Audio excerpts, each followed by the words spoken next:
आज हम लोग अध्ययन करेंगे संधि का, क्योंकि ये संज्ञा पूरण हम लोगों का हो चुका है। तो सबसे पहले हम लोग संधि का अध्ययन करते हैं। संधि में सबसे पहले हम लोग सामान्य चीजें जानते हैं। आप लोग सब कुछ जानते हैं, फिर भी हम ऐसा मान के चल रहे हैं कि आप अभी कुछ नहीं जानते। ऐसा हम लोग अध्ययन करेंगे और बिल्कुल सरल भाषा में हम लोग संधि का अध्ययन करेंगे कि भूले नहीं। और विशेष बात, रटने की आवश्यकता नहीं है, बिल्कुल भी रटने की आवश्यकता नहीं है।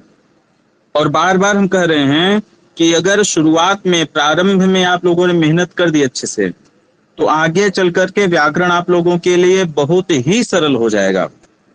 आपको दिमाग नहीं लगाना पड़ेगा, बहुत ही सामान्य हो जाएगा व्याकरण आपके लिए। बिल्कुल भी याद नहीं करना है, आप केवल सूत्र को देख करके उसका अर्थ निकालेंगे, वृत्ति पढ़ेंगे ही नहीं। जैसे इको यणचि, इस सूत्र को देखा, इससे ही आप अर्थ निकालेंगे। नीचे इका स्थान यण से आदि संहिता या विशेष शुद्धि उपासित स्थिति, इसको पढ़ने की आवश्यकता ही नहीं होगी। केवल सूत्र पढ़ करके आप उसका अर्थ निकालेंगे। लेकिन थोड़ा सा आपको प्रारंभ में मेहनत करनी है, ये ध्यान रखना है। चलिए, तो सबसे पहले हम कुछ सामान्य चीजें जानते हैं जो आवश्यक है हमको सारे सूत्रों का अर्थ निकालने के लिए। केवल संधि नहीं, जहां पर भी आप सूत्रों का अर्थ निकालेंगे वहां पर ये कुछ नियम जो आपको स्क्रीन पर दिख रहे हैं, इनकी आवश्यकता होगी। चलिए, अभी आवाज स्पष्ट आ रही है ना? जी आ रही जी, चलिए।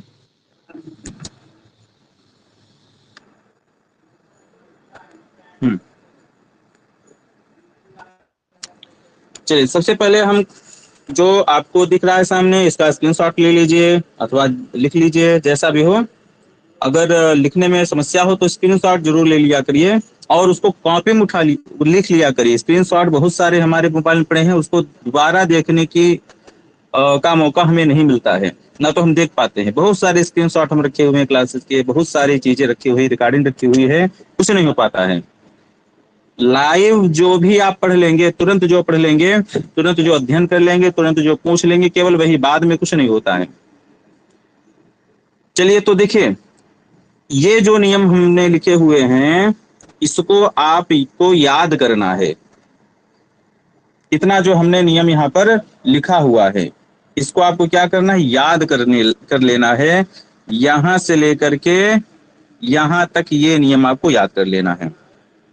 क्या नियम है? केवल रट लेना है और कुछ नहीं करना है, केवल रटना है, समझना भी नहीं है। क्या है? पंचम्यंत के पूर्व में रहते, सप्तम्यंत के पर में रहते, तृतीयांत के साथ योग होने पर, षष्ठ्यंत के स्थान पर प्रथमांत आदेश होता है।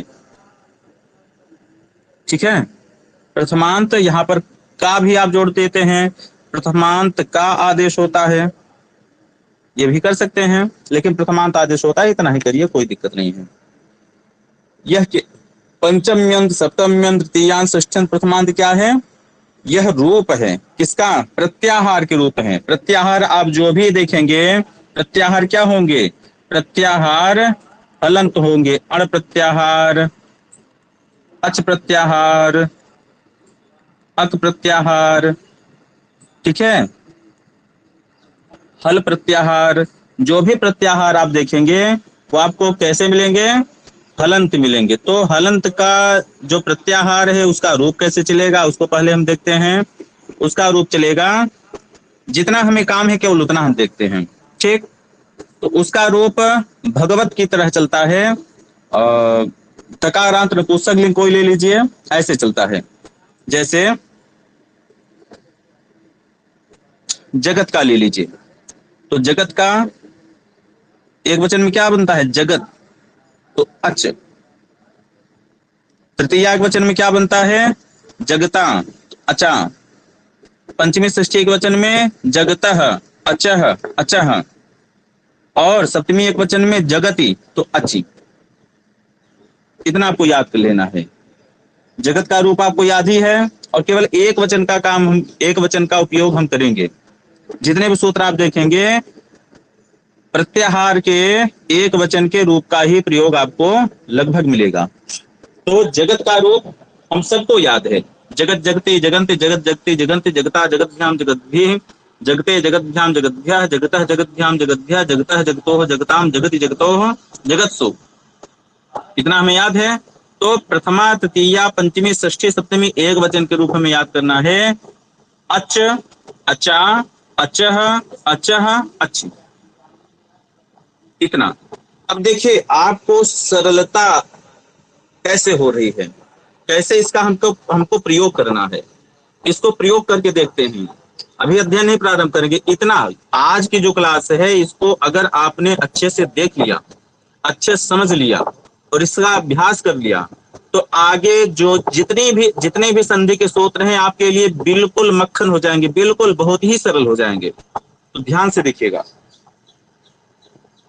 देखिए अब हम सूत्र लेते हैं इको यणचि। क्या सूत्र लेते हैं? इको को हम संधि विच्छेद कर देते हैं तो इकह हो जाएगा। इकह को संधि करके इको हो गया है। तो इकह यण अच्छी, इकह यण अच्छी। ठीक है। अब हम देखते हैं। अब यण आप लोग बताएं यण किस विभक्ति में है यहाँ पर? प्रथमा। प्रथमा। अच्छा यहाँ पर किस विभक्ति में है? सप्तमी।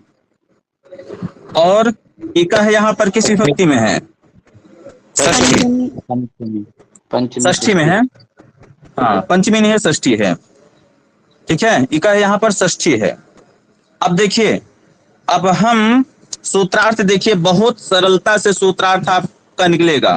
केवल ये जो सूत्र हमने लिखे हैं, यह जो हमने सूत्र अपने से बना करके लिखा है, अपने से हमने बनाया नहीं है, यह पाणिनि जी ने कुछ सूत्र दिए हैं। षष्ठी स्थाने योगा सप्तम तस्मिन् नित निर्दिष्टे पूर्वस्य इत्यादि सूत्र है। उन्हीं सूत्रों का सूत्रार्थ हमने सामान्य रूप से आप लोगों की सुविधा के लिए एकत्रित करके रख दिया है। अपने मन से हमने कुछ नहीं किया है यहाँ पर, यह ध्यान रखिएगा, लेकिन आप लोगों की सरलता के लिए हमने किया है।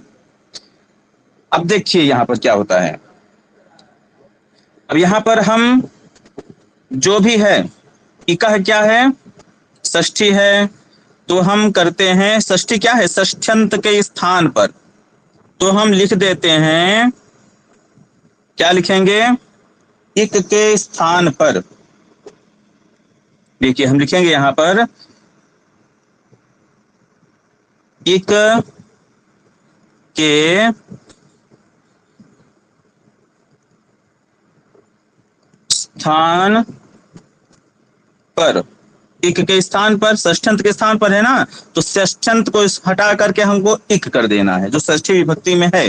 इक के स्थान पर। अब यण क्या है? प्रथमा में है ना, प्रथमांत है। प्रथमांत आदेश होता है, तो इक के स्थान पर यण आदेश होता है। अच क्या है? सप्तम्यंत है, तो अच के परे रहते कब होता है? अच के पर में रहते अथवा रहने पर। सूत्रार्थ हो गया ना, यही इको यणिच का अर्थ यही होता है ना। सभी लोग बताएं, इको यणिच का अर्थ यही होता है कि नहीं होता है, कुछ और होता है? यही होता है भैया। यही होता है। ये अर्थ होता है ना। सरल हो गया। केवल आपको इतना याद कर लेना है। इतना आप देखिएगा, जादू है इसमें। चाहे जो सूत्र आप उठा करके यहाँ रखेंगे, आपको सूत्रार्थ हो जाएगा। इको यणिच का अर्थ सीधे सीधे आपका निकल गया कि इकह षष्ठ्यंत है, तो इक के स्थान पर यण प्रथमांत है, यण आदेश होता है कब? अच्छी सप्तम्यंत, अच के परे रहते। बिल्कुल भी दिमाग ही नहीं लगाना है। चलिए हम कोई दूसरा सूत्र लेते हैं। अभी हम केवल इसका प्रैक्टिकल करेंगे। अभी जितना इसका आप प्रैक्टिस कर लेंगे उतना ही आगे आपके लिए सरल, क्योंकि आगे हमें एक एक सूत्र में हम नहीं बताएंगे, क्योंकि बहुत देर लगेगी, फिर संधि ही आपके दो महीने चल जाएगी, फिर तो समस्या होगी। चलिए हम कोई दूसरा सूत्र लेते हैं। एक सूत्र लेते हैं हम, झलाम जस झसी। ठीक है, हम सूत्र लेते हैं झलाम जस झस। यहां थोड़ी समस्या हो गई है, झलाम शब्द आ गया है, तो जगताम शब्द किस कहाँ बनता है? षष्ठी में, बहुवचन। षष्ठी बहुवचन। तो जैसे अच का यदि चिकित करेंगे तो अचाम हो जाएगा ना। तो झलाम षष्ठी में है, ये हम जानते हैं, तो षष्ठ्यंत है। और जस किस विभक्ति में है यहाँ पर? समान। प्रथमा में है। झस किस विभक्ति में है? सप्तमी। सप्तमी। सप्तमी। अब देखिए, अब यहाँ पर झल को, झल षष्ठ्यंत है, तो झल के स्थान पर,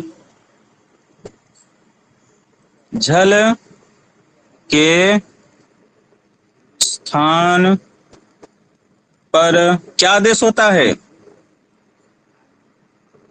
जस आदेश। जश आदेश होता है। कब होता है?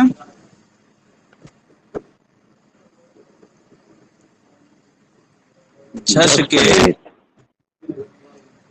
पर में रहने पर। सूत्रकार से सरल हो गया ना? बिल्कुल सरल हो जाएगा। फिलहाल आप लोग जानते हैं सूत्रार्थ निकालना, लेकिन एक सरलता के लिए केवल इतना याद कर लीजिए आप, बिल्कुल सरल हो जाएगा। और थोड़ा सा रूप कि प्रत्याहार के रूप कैसे चल सकते हैं। चलिए, इसमें कोई समस्या है किसी को? जितना भी हमने बताया स्पष्ट है ना सबको? जी। जी सर। जी सर। चलिए, तो हम अभ्यास करते हैं, थोड़ा सा तुरंत अभ्यास कर लेते हैं, कल के लिए कुछ नहीं रखना है। चलिए, अब आप लोग बताइए।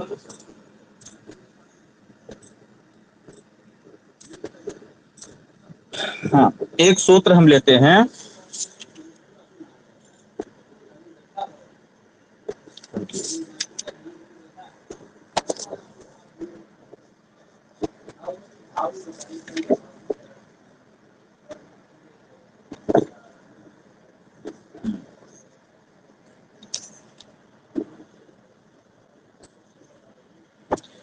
एक सूत्र लेते हैं हम,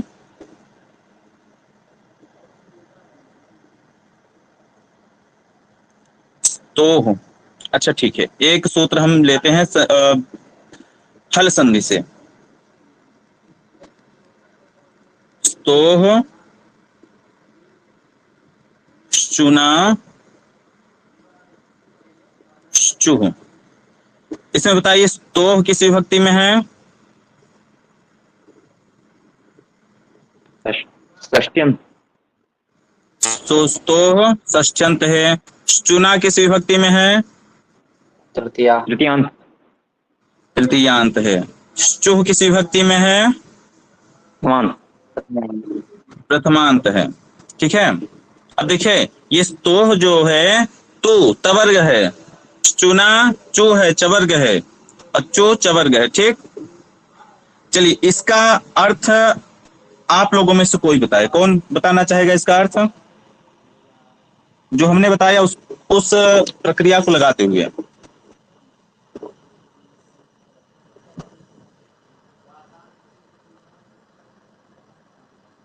आप में से कोई बता, समझ में नहीं आया है तो आप पूछ सकते हैं, लेकिन बोलना जरूर है। सकार सवर्ग के स्थान पर शकार चवर्ग होता है। कब होता है?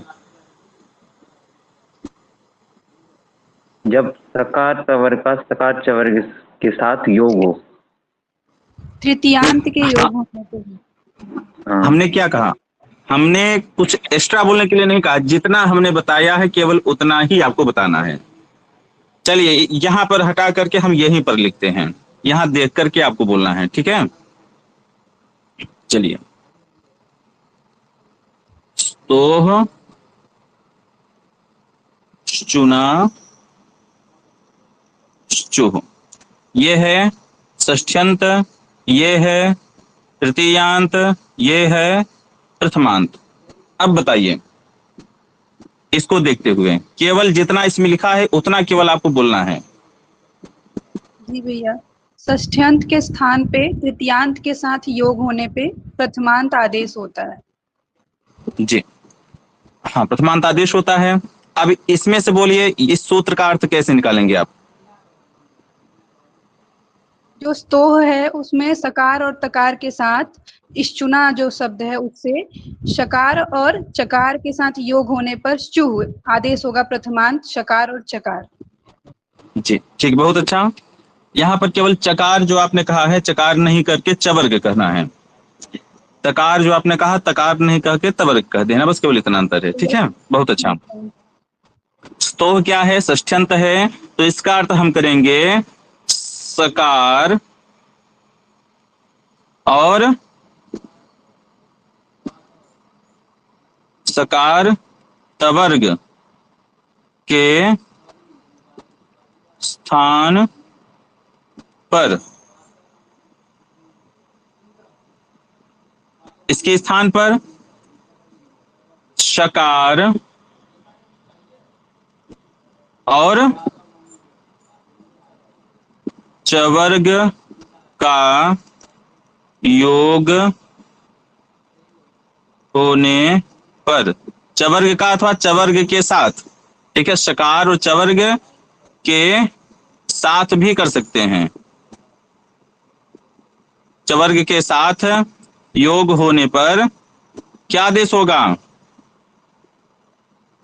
शकार और चवर्ग आदेश होगा, चवर्ग आदेश होता है। स्पष्ट हो गया? अब यहां पर केवल योग बताए हैं, इसीलिए आगे और पीछे नहीं बता दिए। तृतीयांत रखने का लाभ क्या हुआ यहाँ पर? यहाँ पर पंचम्यंत और सप्तम्यंत क्यों नहीं? क्योंकि जो योग होता है, चाहे सकार पहले रहे चाहे शकार पहले रहे, चाहे श ऐसे रहे चाहे स ऐसे रहे, दोनों कंडीशन में ये सूत्र लग जाएगा। और सप्तम्यंत कर देते तो केवल पर में रहते होता, पंचम्यंत करते तो केवल पूर्व में रहते होता। ठीक है, स्पष्ट है? और अब ये समस्या हुई, अभी मन में शंका होनी चाहिए कि किसके साथ योग हो। तो भाई जिसके स्थान पर आदेश हो रहा है उसी के साथ ना योग होगा। जैसे इको यणच में था, अब अच जो है किसके पर में हो, तो जो षष्ठ्यंत होगा उसी जिसके स्थान पर आदेश हो रहा है उसी के पर में होगा। ठीक है, चलिए एक और सूत्र लेते हैं हम।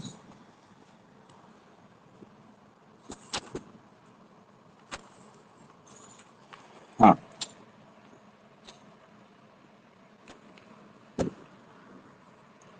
कोई ऐसा सूत्र जिसमें तीनों पद हों उसको हम लेते हैं।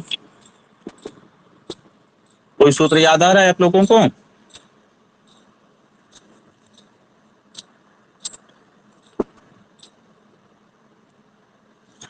चलिए हम सबसे पहले लेते हैं वृद्धि रेचि ही ले लेते हैं। ठीक है, क्या लेते हैं?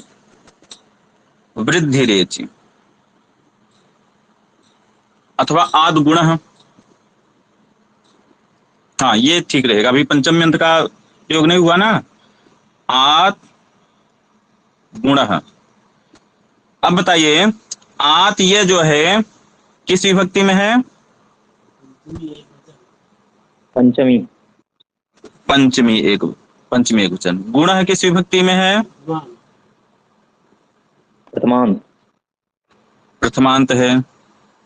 अब यहाँ पर और कोई विभक्ति नहीं दिख रही, तो हमें अनुवृत्ति भी लाना है। अनुवृत्ति वाले जितने भी पद आ रहे हैं उनको यहाँ पर हमें लिख लेना है, तब सूत्रार्थ निकालना है। आद गुण में किसकी अनुवृत्ति आ रही है?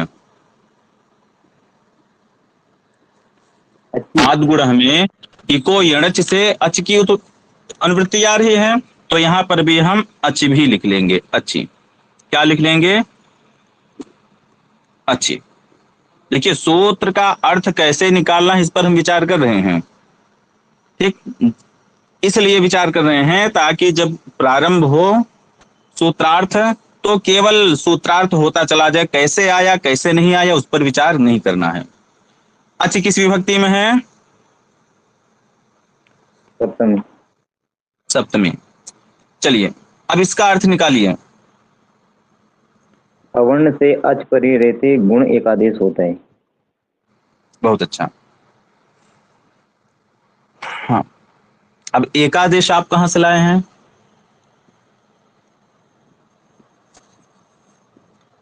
एकादेश तो हमने नहीं बताया है ना, अभी बिल्कुल शून्य रखना है अपने आपको। ठीक है, एकादेश अभी हमने बताया ही नहीं, एकादेश कहां से आ गया? चलिए तो अब देखते हैं आद गुण, अभी सामान्य हमें रखना है, एकादेश जब हम पढ़ेंगे तब वहां पर देखेंगे। ये क्या है? आत है, पंचम्यंत है, तो आत कहाँ का रूप है? अवर्ण के पंचमी एकवचन का। तो अवर्ण के पूर्व में रहते, इसका क्या हुआ? अवर्ण के पूर्व में रहते। जब गुण संधि करते हैं तो अवर्ण पूर्व में ही रहता है ना, पर में नहीं रहता है। तो अवर्ण के पूर्व में रहते क्या होता है? गुण आदेश होता है। गुण आदेश होता है। कब? अच के पर में। के पर में रहने पर। सूत्रार्थ स्पष्ट है? कोई समस्या इसमें किसी को?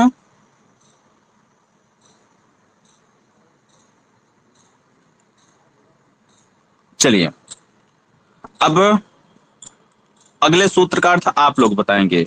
वृद्धिरेच। वृद्धिरेच में दो पद हैं, एक पद है वृद्धि और एच। वृद्धि किस विभक्ति में है? प्रथमा। प्रथमा। एच किस विभक्ति में है? सप्तमी। सप्तमी। सप्तमी। अब इसका अर्थ निकाल। अब यहां पर किसी की अनुवृत्ति आ रही है क्या? यहां अनुवृत्ति आती है आद की। जो आद गुण है आप सूत्र में देखेंगे तो आद गुण के बाद वृद्धि रेच सूत्र आया है। आद गुण की सूत्र संख्या 6187, वृद्धि रेच 6188 ठीक बाद में आया है। तो आद गुण से आद की अनुवृत्ति आती है, तो यहाँ पर आत भी आ जाएगा। आद। आद किस विभक्ति में है? पंचमी। पंचमी। चलिए अब इसका अर्थ निकालिए। इसका अर्थ क्या होगा? अवर्ण के पूर्व में रहते ठीक है, एच आदेश होता है, अच के परे रहते। हाँ। अवर्ण के, देखिए अच्छा आप बोलिए अवर्ण के पूर्व में रहते। अवर्ण के पूर्व में रहते, आगे क्या बोला आपने?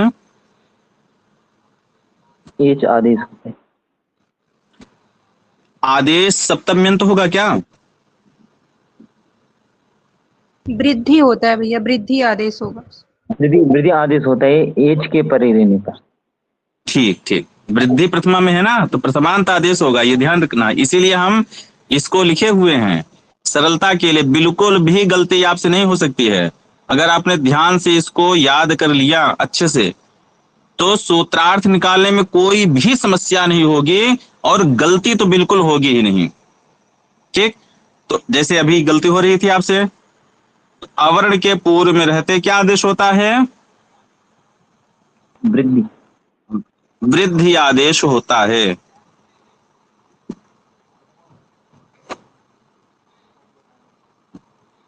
कब होता है? एच के पर में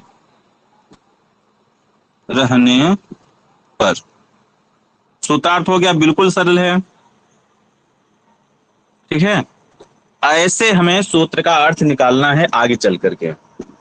आगे जो भी हम पढ़ेंगे उस सूत्र का अर्थ हम इसका प्रयोग करते हुए करेंगे। पंचम यंत के पूर्व में रहते, सप्तम यंत के पर में रहते, तृतीयांत के साथ योग होने पर, षष्ठ्यंत के स्थान पर प्रथमांत आदेश होता है। इतने में कोई समस्या है किसी को? समस्या हो, अगर कोई भी बात समझ में ना आए तो बिल्कुल निसंकोच पूछना है। तब तक आगे नहीं बढ़ना है जब तक आप समझ न जाएं। अभी कोई समस्या नहीं है ना? नहीं सर। चलिए, बहुत अच्छा। अब हम आगे चलते हैं।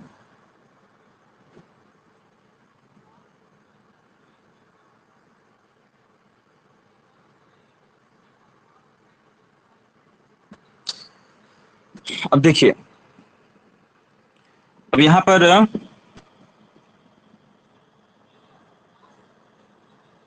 अब हम एक सिद्धि करते हैं, शुद्ध्युपास्य। हम सबसे पहले हम शुद्धि धन उपास्य, शुद्धे भी उपास्य और शुद्ध्युपास्य। हम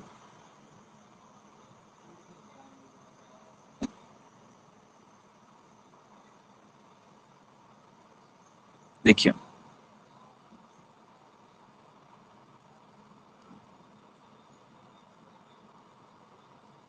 शुद्धि उपास्य, ठीक है, शुद्धि उपास्य। हम ये हुआ। अब यहां पर हमने सूत्र लगाया क्या? इको यणचि, इको यणचि। इको यणच का सूत्रार्थ क्या होता है, आप लोग बताएं। इक के स्थान पे यण आदेश होता है अच पर में रहते हुए। बहुत अच्छा। अब यहां पर हम देखेंगे शुद्धि उपास्य में कितने इक हैं। इसको पहले हम वर्ण भेद कर लेते हैं, वर्ण की भिन्नता। तो यहां पर वर्ण कितने हैं? स है, उ है, ध है, ई है, उ है, प है, आ है, स है, य है, अह है। अब बताइए कि इसमें इक कितने हैं? इक कहाँ कहाँ हैं? 3 है भैया। 3। कौन कौन से हैं? एक स के बाद उ, स के बाद उ, ध के बाद ई, हाँ, और उसके बाद उ। उसके बाद उ। ठीक है, ये है 3 इक है। अब इको यण केवल इतना कह रहा है कि इक के स्थान पर यण आदेश हो अच पर में हो तो। अब इक के स्थान पर यण आदेश हो पर में, अच पर में हो तो यह क्या, यह केवल इतना कह रहा है। अब देखिए, एक व्यक्ति ये है, एक व्यक्ति ये है, एक व्यक्ति ये है, एक व्यक्ति ये है, एक व्यक्ति ये है। ठीक है, एक मिनट, 1 2 3 4 5 6 7 8। अब इधर से हम जाते हैं तो एक सबसे पहले है, 8 सबसे आगे 8 है, सबसे पीछे 1 है। तो बताइए 3 के बाद 8 है कि नहीं है?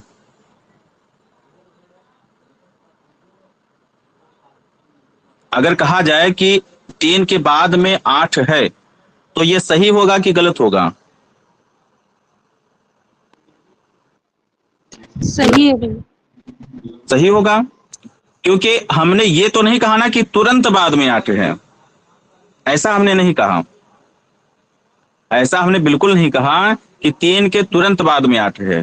3 के बाद में 8 है तो 3 के बाद में 8 है, ऐसे ही अच पर में होने पर यह सूत्रार्थ जो बता रहा है यह थोड़ा सा हमें शंका में डाल रहा है। ठीक है, तो यहां पर हम यदि आदेश करें तो ओ के बाद अच है, ई अच है, ई अच है, तो ओ के स्थान पर यण आदेश प्राप्त हो गया। ई के बाद ओ अच है, इस ई के स्थान पर यण आदेश प्राप्त हो गया। ओ के बाद अच है आ, इस के स्थान पर यण आदेश प्राप्त हो गया। तीनों के स्थान पर यण आदेश प्राप्त होने लगा। अब समस्या हो गई कि भाई यहां पर किसके स्थान पर हम यण आदेश करें, समस्या हो गई ना। ठीक है, क्षम्यता, चलिए फिर से देखते हैं। तो हाँ, स उ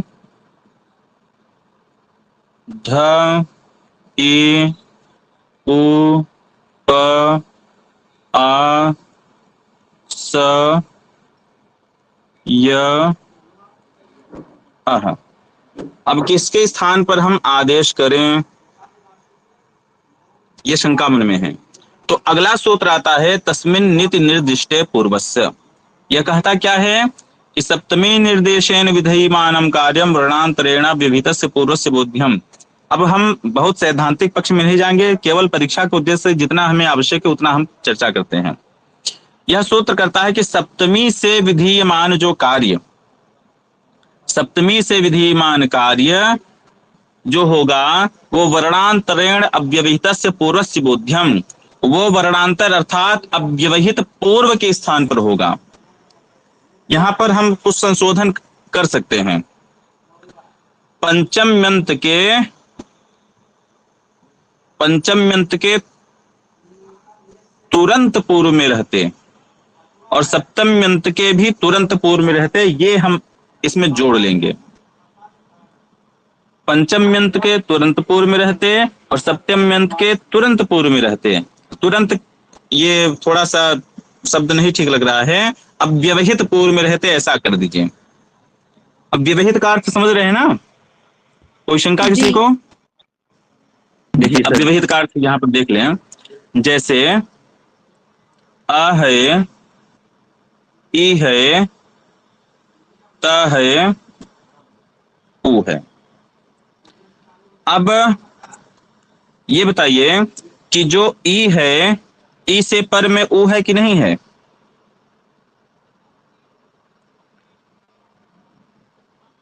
ई से पर में उ है कि नहीं है? है भैया, पर में तो है। पर में है। अच्छा ये बताइए उ से पूर्व में आ है कि नहीं है? है। है।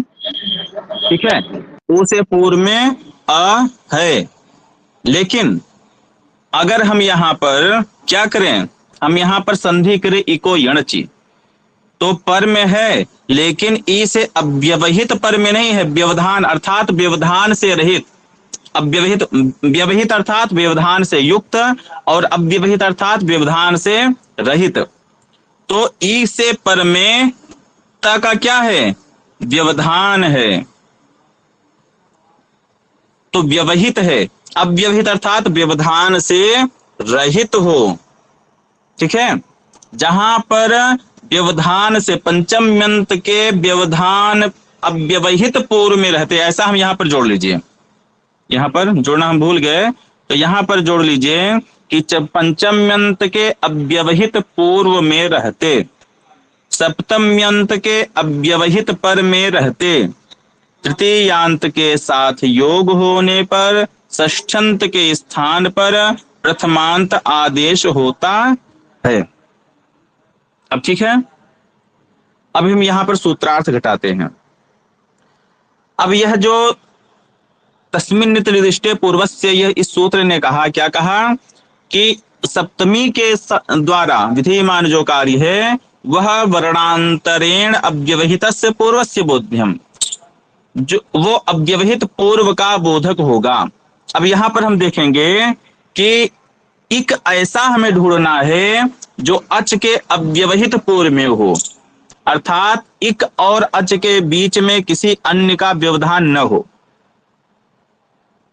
इक और अच के बीच में किसी का व्यवधान न हो। तो हम उ और ई के बीच में देखते हैं व्यवधान है कि नहीं है? ध का व्यवधान है, अर्थात ये नहीं होगा।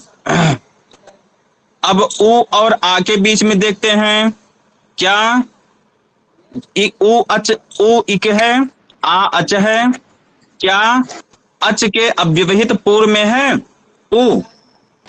नहीं, पा का व्यवधान है, अर्थात इन दोनों स्थान पर नहीं होगा। एक स्थान बचा ई और उ। ई इक है, उ अच है, और यह कैसा है?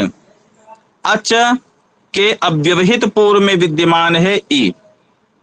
यहां पर यह प्रक्रिया लग जाएगी। अब यहां पर क्या? अब इको यणची, ई के स्थान पर आदेश प्राप्त हुआ किसका? यण का। यण का आदेश प्राप्त हुआ। अब पुनः समस्या आ गई। समस्या क्या आई? समस्या ये आ गई कि अब जो इक है, जो ई है, ई एक है और यण कितने हैं? य, व, र, ल, यण 4 हैं। अब ई के स्थान पे कौन सा यण आदेश हो? ए के स्थान पर य हो, अथवा ए के स्थान पर व हो, ए के स्थान पर र हो, अथवा ए के स्थान पर ल हो। ये अभी समस्या बन गई, क्योंकि सूत्र ने कहा कि इक के स्थान पर यण आदेश हो जाए, तो ई इक है, अब उसके स्थान पर कौन सा यण आदेश हो, यह मन में शंका आ गई। तो अगला सूत्र कार्य करता है स्थाने अंतरतमः, अर्थात स्थान में जो अंतरतम हो, अत्यंत समीप हो, स्थान में, उच्चारण स्थान में, अथवा अभ्यंतर प्रयत्न स्थान से हमें उच्चारण स्थान और अभ्यंतर प्रयत्न, बाह्य प्रयत्न, ये सब कुछ लेना है।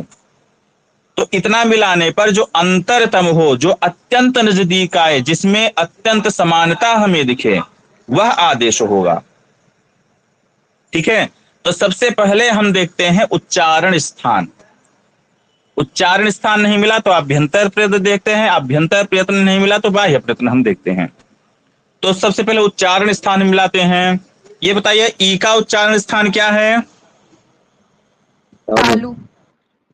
तालु है। अब इसमें से तालु किसका उच्चारण स्थान है? य का। य का उच्चारण स्थान क्या है? तालु है। तो ये निश्चित हो गया कि ई के स्थान पर क्या आदेश होगा? यह आदेश होगा। ठीक है, ए के स्थान पर क्या आदेश होगा? यह आदेश होगा। चलिए आगे देखते हैं।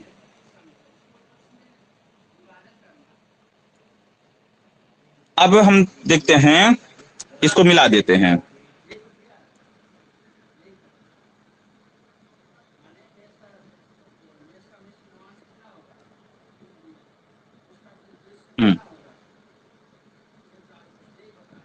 सु, ध और ई के स्थान पर हमने आदेश कर दिया य का, और उपास्य को हम मिला देते हैं, क्योंकि अब अलग अलग रखने का कोई अभिप्राय नहीं है। उपास्य प में हलंत भी रहेगा। ठीक है, सु, ध, य, उपास्य। अब इतना हो गया। अब अगला सूत्र आता है अनच च। अनच च। अनच च क्या कहता है कि अच अचः परस्य यरो द्वेवा स्तो न तु अचि। अनचि अर्थात अच परे न हो, अचि अर्थात अच परे हो। देखिए अनचि, अनचि, अनच क्या कहता है? अचि माने क्या हो गया? अचि माने अच परे हो, और इसका नकारात्मक क्या होगा? विपरीत। अनचि अर्थात अच परे न हो, ऐसा वर्ण।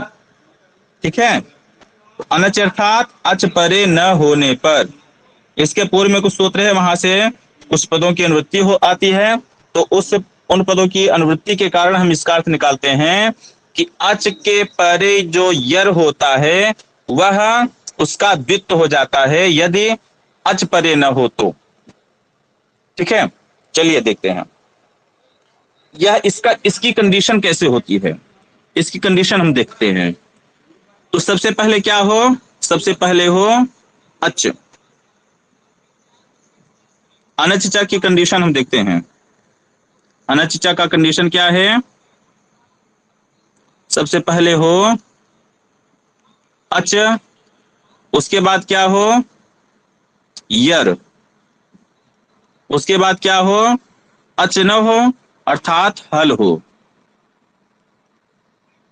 ये कंडीशन है अनचचा सूत्र की। सबसे पहले क्या हो, अच हो, स्वर हो, उसके बाद कोई यर प्रत्याहार हो, यर प्रत्याहार का वर्ण हो, यर प्रत्याहार के वर्ण के पश्चात कोई हल वर्ण हो अर्थात कोई व्यंजन हो। और यर प्रत्याहार में कौन कौन से वर्ण आएंगे आप लोग बताएं।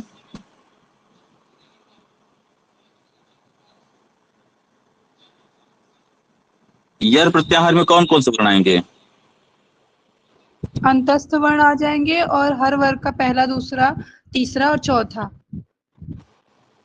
पांचवा, पांचवा भी भैया, पांचवा। अच्छा, माहेश्वर सूत्र में बताइए कि कहां से कहां तक जाएगा यर प्रत्याहार। विराट से लेके श श स र तक जाएगा। तो हल में से कौन सा वर्ण बच रहा है जो यर प्रत्याहार में नहीं है। देखिए हय वरट में भी ह छूट रहा है और सक्सर हल में भी ह छूट रहा है ना। जी जी। अर्थात ह को छोड़ करके सारे व्यंजन वर्ण। स्पष्ट है। जी भैया। प्रत्याहार का अभ्यास अधिक से अधिक करिए, परीक्षा के लिए भी और अपने अभ्यास के लिए भी। अगर यर प्रत्याहार आया तो तुरंत हमारे मस्तिष्क में क्लिक कर जाना चाहिए कि ह को छोड़ करके सारे व्यंजन। ठीक है, जैसे ही यर प्रत्याहार बोला गया तुरंत हमारे माइंड में क्लिक होना चाहिए कि ह को छोड़ करके सारे व्यंजन। जस जैसे ही कहा गया वैसे ही ज ब ग ड द वर्ग के तृतीय वर्ण। झस जैसे ही कहा गया वैसे ही क्लिक कर जाना चाहिए कि वर्ग के चतुर्थ और तृतीय वर्ण। इतना अभ्यास कर लेना है। ठीक है, जैसे माहेश्वर सूत्र में जो गणना की गई भैया ने बताया था कि सबसे पहले क्या है, सबसे पहले सारे स्वर हैं, उसके बाद अंतस्थ वर्ण है ना, उसके बाद वर्ग के पंचम वर्ण, चतुर्थ वर्ण, तृतीय, द्वितीय, प्रथम, फिर ऊष्म। ऐसा ही क्रम है ना माहेश्वर सूत्र में। जी भैया। अयुण, रिलृक, ए ओंग, ऐ औच, यहां तक क्या है, स्वर है। ह को छोड़ दिया जाए तो अंतस्थ है। हय वरट लड़ यहां तक। फिर यमंगणनम में पंचम वर्ण, यमंग झभई घड़धस चतुर्थ, जब गडदश तृतीय, ख फ छ ठ थ द्वितीय, चट तब कपय प्रथम, सश सर हल ऊष्म। ये क्रम याद रखिए आप लोग। अगर ये फिलहाल आप लोगों को पता होगा, नहीं पता होगा तो तुरंत इसको लिख लीजिए। ये क्रम याद है तो जो प्रत्याहार की गणना है बहुत ही सरल हो जाएगी।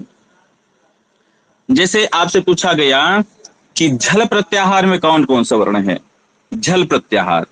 अब झल प्रत्याहार आप देखिए कि झ कौन सा वर्ण है, झ चतुर्थ वर्ण है, तो और हल तक जा रहा है तो तुरंत आपके माइंड में क्लिक होना चाहिए कि वर्ग के चतुर्थ, तृतीय, द्वितीय, प्रथम और ऊष्म वर्ण। बिल्कुल भी नहीं सोचना है, स्वर अंतस्थ पंचवर्ण निकल गए। ठीक है, बिल्कुल एकदम सरल। अब आपको देखना है कि कोई भी प्रत्याहार ले लीजिए यहां पर। जैसे देखिए, जैसे हम देखते हैं कि खर प्रत्याहार। अब खर प्रत्याहार में बताइए तुरंत कौन कौन से वर्ण आएंगे? दूसरा और पहला। हाँ, दूसरा और पहला। हाँ, क्योंकि ख फ छ ठ थ च ठ त दूसरा और पहला और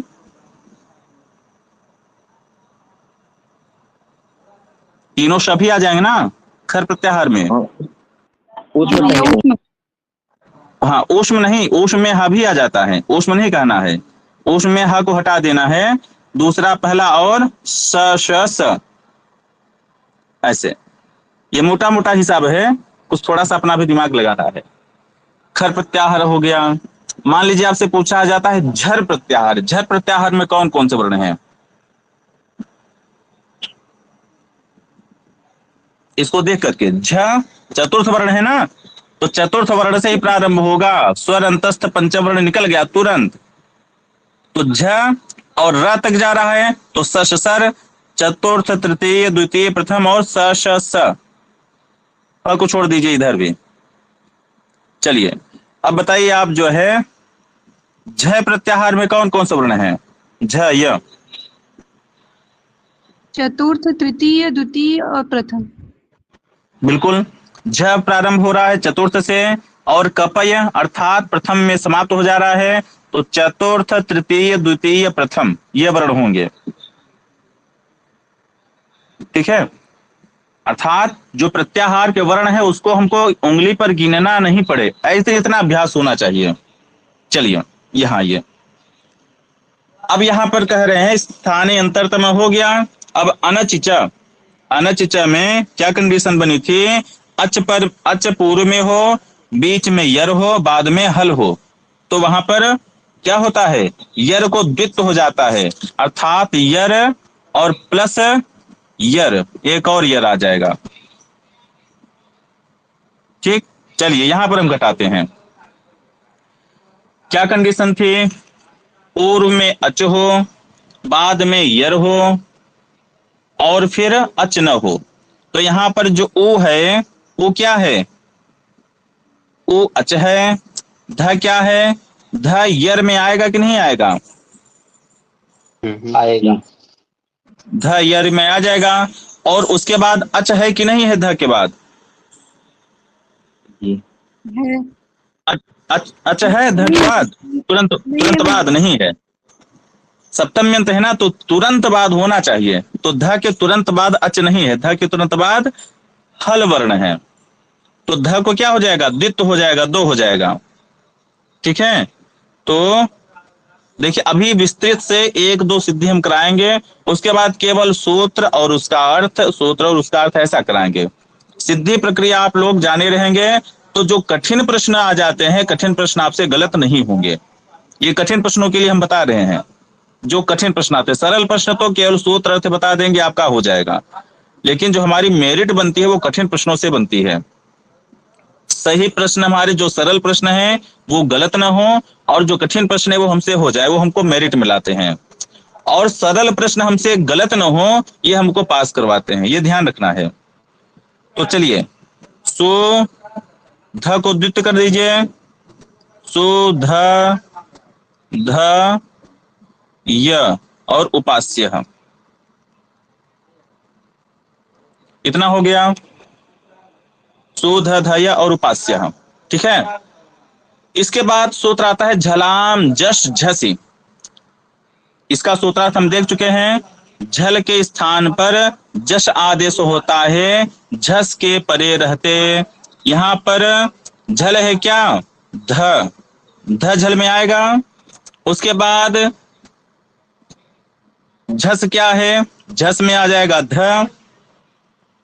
तो इस ध के स्थान पर जस आदेश हो जाएगा, चतुर्थ के स्थान पर तृतीय आदेश हो जाएगा।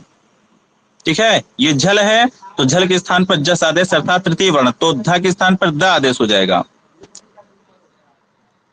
सु द ध य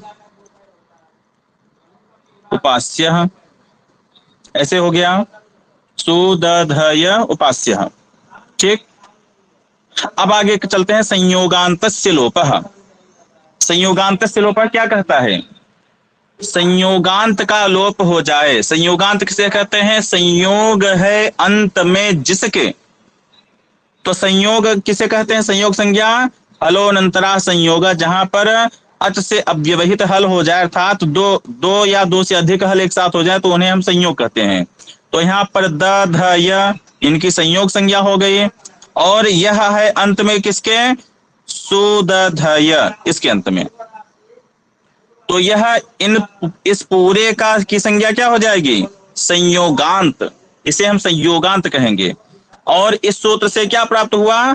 संयोगांतस्य लोपः, अर्थात पूरे सुदधय का लोप प्राप्त हो गया। पूरा सुदधय यह लोप होकर के केवल क्या बचा? उपास्य।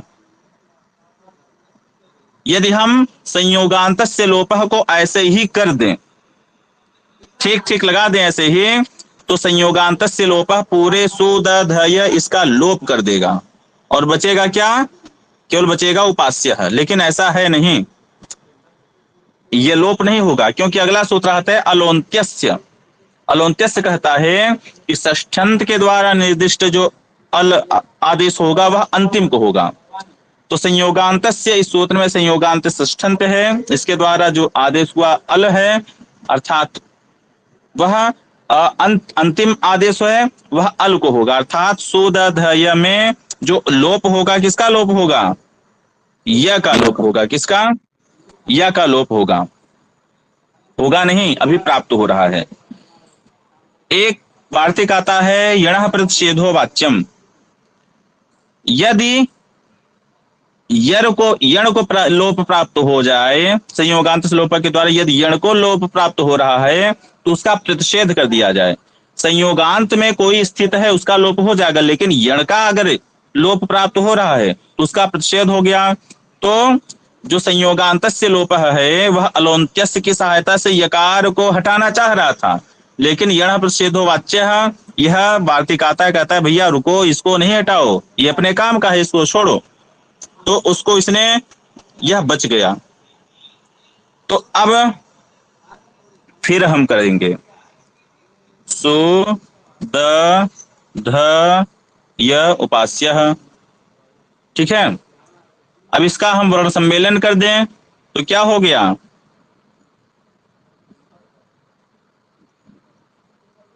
शुद्ध्यो पास्य यह हो गया। यह सिद्ध हुआ। अब एक बात और देखते हैं, जो अनच च से इसको द्वित्व हुआ था, अर्थात 2 बार ध ध हो गया था, वो विकल्प से होता है। तो एक बार क्या होगा, हम यहीं पर वर्ण सम्मेलन कर देंगे, शुद्ध्युपास्य, यह हो जाएगा। 2 रूप बनेंगे, एक द ध वाला, एक केवल ध वाला। ठीक है, अभी स्पष्ट है? इसमें कोई प्रश्न किसी का? शुद्ध्युपास्य जो बताया गया, अच्छा कठिन तो नहीं लग रहा है किसी को?